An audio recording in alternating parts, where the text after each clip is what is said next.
കടുത്ത സാമ്പത്തിക പ്രതിസന്ധിക്കിടെ സംസ്ഥാന സർക്കാരിന്റെ ജനക്ഷേമ പ്രഖ്യാപനങ്ങൾ നടപ്പിലാക്കാൻ കടമ്പകളേറെ. നവംബർ 1 മുതൽ നടപ്പാക്കുന്ന പദ്ധതികൾക്ക് അധികമായി കണ്ടെത്തേണ്ടത് 10,000 കോടി രൂപ.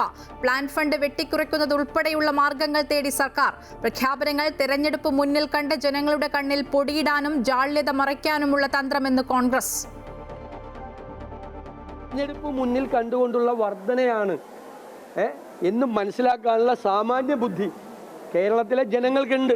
തെരഞ്ഞെടുപ്പ് വരുമ്പോൾ മാത്രം ഓർമ്മിക്കേണ്ട കാര്യമാണ് ക്ഷേമ പ്രവർത്തനങ്ങൾ എന്നാണ് മോഡി ചിന്തിക്കുന്നത്. അതുതന്നെയാണ് ശ്രീ പിണറായി ചിന്തിക്കുന്നത്. ഇലക്ഷൻ വരുമ്പോൾ ജനങ്ങളെക്കുറിച്ച് ആലോചിക്കും, ക്ഷേമ പ്രവർത്തനങ്ങളെക്കുറിച്ച് ആലോചിക്കും.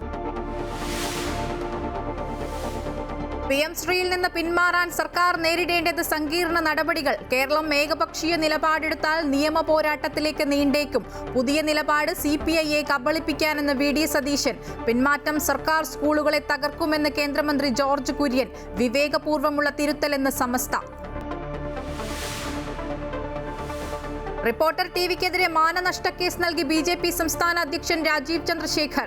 ആൻഡോ അഗസ്റ്റിൻ ഉൾപ്പെടെ 9 പേർക്കെതിരെ ഫയൽ ചെയ്തത് 100 കോടിയുടെ മാനനഷ്ടക്കേസ്. കർണാടക ഭൂമി ഇടപാടുമായി ബന്ധമില്ലെന്നും തുടർച്ചയായി വ്യാജ വാർത്തകൾ നൽകിയെന്നും നോട്ടീസ്. 7 ദിവസത്തിനകം വാർത്ത പിൻവലിക്കണമെന്നും ആവശ്യം. തിരുവനന്തപുരത്ത് മദ്യലഹരിയിൽ മകൻ അമ്മയെ കഴുത്തറുത്തു കൊന്നു. മകൻ അജയകുമാർ അറസ്റ്റിൽ. കോഴിക്കോട് 6 വയസ്സുകാരി അതിഥി S നമ്പൂതിരിയെ പീഡിപ്പിച്ചും പട്ടിണിക്കിട്ടും കൊലപ്പെടുത്തിയ കേസിൽ അച്ഛനും രണ്ടാനമ്മയ്ക്കും ജീവപര്യന്തം ശിക്ഷ. കൊല്ലം ആയൂരിൽ മന്ത്രവാദത്തിന് തയ്യാറാവാത്തതിന്റെ പേരിൽ ഭാര്യയുടെ മുഖത്ത് ഭർത്താവ് തിളച്ച മീൻകറിയൊഴിച്ചു.